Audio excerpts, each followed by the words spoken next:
Alright guys, another video. Thought I'd do a little overview of our off-grid solar setup here. We've got mostly Victron stuff here, with a few exceptions. So we've got 4 inverters, 2 here, 2 here. They're set up in split phase configuration, so each one's 120 volts, roughly 42 amps of output power. The reason we have 4 of them is not so much for load, but for battery charging. We've got 5 SOK 100 amp hour 48 volt batteries. 2 of these inverters would take roughly 3 hours at 70 amps a piece to charge them up. So for a little bit of redundancy and faster charging, we went with 4 inverters. As you can see, those 2 are in standby, judging by the flashing lights there. These 2 are in lead and running. Currently, we're just getting charged this morning. It snowed about 11 inches yesterday, so the panels were covered for a good portion of the day yesterday, and didn't really make much power, but we're definitely going to catch up today. Currently using about 650 watts, charging at 2700 watts. So this is our DC bus, 48 volts DC. These are the legs in from the battery. There's a shunt down here. This little fuse block feeds our small consumers. This is a power supply for the rapid shutdown system on the roof. That's all Tego stuff. We'll get into that maybe in a later video. And then this is the Servo GX from Victron that controls the whole system, including a generator that I have wired up. Comes into this panel and gets distributed into the AC inputs of the 4 inverters. And then those get combined, the AC outputs get combined, come up here into this panel here, and then they go to the main circuit panel. And from this point on, it's pretty much just a regular circuit panel like you'd find in any other house. Everything here is electric. We have 4 heat pumps. Those are here. We have regular old electric dryer, range, the well pump. We have a heat pump water heater that's right here. That serves us quite well. It's a 50-gallon tank. We have it in heat pump only mode, so it kind of serves 2 purposes here. In this small area in the summertime, it gets pretty warm with the inverters, so that serves as an air conditioner to cool this thing off. It's kind of a interesting efficiency there. And we'll go outside, take a look at the panel array. One more thing I missed while we're in here, we've got the solar charge controller. It's a Victron RS 450-200, so each string can be up to 450 open circuit volts and a total of 200 amps capacity. So we've got, as you'll see in the next clip, 24 panels. They're wired in 3 sets, 2 of 10 and 1 of 4. Those come in down here, number 10 wire, and go in this conduit. Got some breakers in here, DC breakers in here, and then that goes up all the way to the roof. Out here we've got 24 Canadian Solar, I believe the model is CS6R. They're 400 watt panels. They're mounted to an Everseam brand Everlock 2 roof using S5 brackets, so there's no roof penetrations at all. It just, the brackets clip onto the ribs of the roof and the panels are stuck down to those.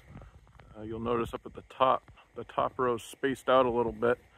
We had to do a little bit of custom fabrication, some aluminum supports up there for supporting that last row, but it's been pretty sturdy so far. This is the leftover snow from about 11 inches we got yesterday, so it's melting pretty well. I expect by mid-morning today the rest of that will slide off and we'll be making full power. All right, in here we've got our generator. It's slightly oversized for what we're doing here, but that's okay. The price was right. I found this in a trailer. The trailer was for sale down in Rhode Island. It was a bed bug remediation trailer, so this is a 480 volt 3-phase setup generator. It's a Marathon generator head, rated at 45 kW. The fan was an engine-driven fan that was on it that at some point came loose and ate the factory radiator. So they were just selling the trailer as is, where is. I took a chance on it. It came with this Deep Sea Electronics control module, a little mini PLC of sorts. I've since modified it. We have a temperature controller here so that when the Servo GX sends a signal to the generator to start, it goes through a little bit of simple logic, a timer, and runs the block heater here on the block, warms things up nicely before it tries to start. We've got the exhaust that comes up here, a little bit of custom work. We got a little leak there. I might just leave that. This is I left the soffits open in this outbuilding just for airflow, and it's worked well so far. So it's a factory muffler, just shoots out the side, has a flapper on it. The radiator came from Summit Racing. It's basically the same size as the factory radiator, but it's driven by a 12-volt fan, so that all comes on when the generator starts. We've got a 40-gallon fuel tank over here, diesel, obviously. I figure the consumption rate's about 1.5 gallons per hour at our load that we typically put on it. We're pulling 30 to 50 amps at 240 volts, so that works out pretty well. I think that's about it in here. It's mounted to some resilient mounts, steel frame just sitting on the ground, and then we have our main disconnect here. That goes down underground and goes into the bottom of the panel you saw in the house. Outside we have a plenum that I had custom made at a local sheet metal fabricator just to keep the snow out of the radiator. The airflow direction's out here, so that stays pretty well and clear, and it's up high on the wall, so it stays away from the snow that's going to pile up back here. And we have the exhaust up there, a little flapper on it to keep critters out of it. That all works pretty well.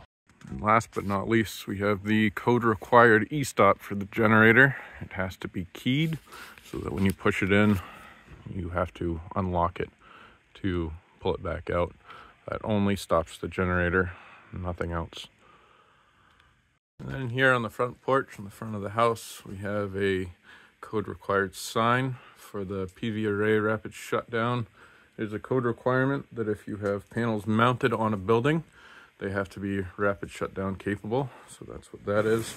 Right here on the back side, we have the box with kind of the same setup as on the generator, just an e-stop, lockable e-stop. When you push it, it locks on, and that goes into the T-Go box inside, and we'll shut things down within about 30 seconds. So zero the output from the panels. It's a life safety thing for the fire department. If they need to cut a hole in the roof, they won't be exposed to the 350 volts or so DC that's flowing through the wires that come down to the solar charge controller. All right, back in here, so as I mentioned, we have the T-Go rapid shutdown modules. There's one module per panel on the roof. And here we've got the controller for that. This is the factory power supply, 120 to, I believe, 24 volts. Yeah, that's correct, 24 volts. That's disused now. We found that when we were in the building phase, we ran the batteries down pretty far, and the system wouldn't recover on its own because there was no power to feed the rapid shutdown modules to allow them to provide power to the charge controller. So we added this 24 volt power supply, turns the 48 from the batteries into 24, and that keeps that alive there. I actually had to jump start this one time with a Milwaukee battery, 18 or 20 volts. It worked pretty well. Just got us going enough to start making power again. So you can see now we're making 3,200 watts, roughly 2/3 clear on the panels. The total array is 9,600 watts.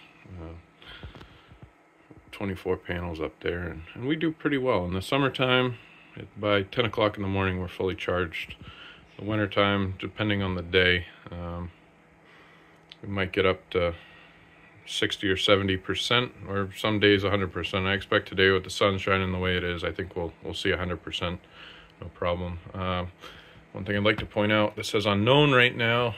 I've been troubleshooting some issues with the 4 inverters.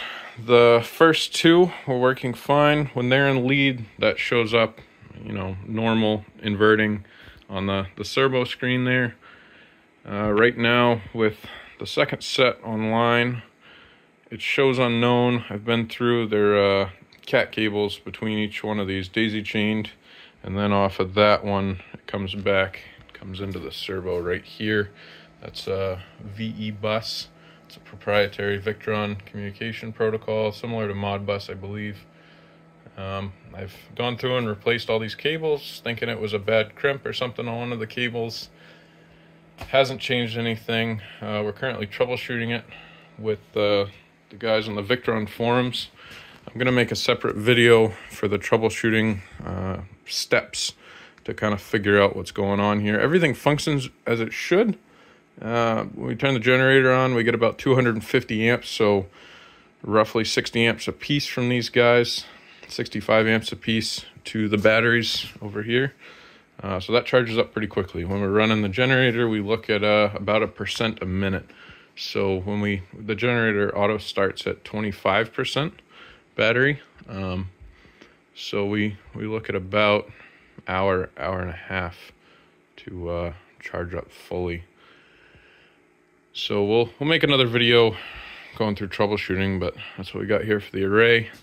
If you like these kinds of videos, we're looking at making plenty more, but like, subscribe, make a couple comments down on the bottom what you'd like to see, if you'd like me to go into more detail on any one of these things, how this all came about, you know, maybe system sizing or performance or what have you. Just drop a comment down in the area below, and we'll go from there.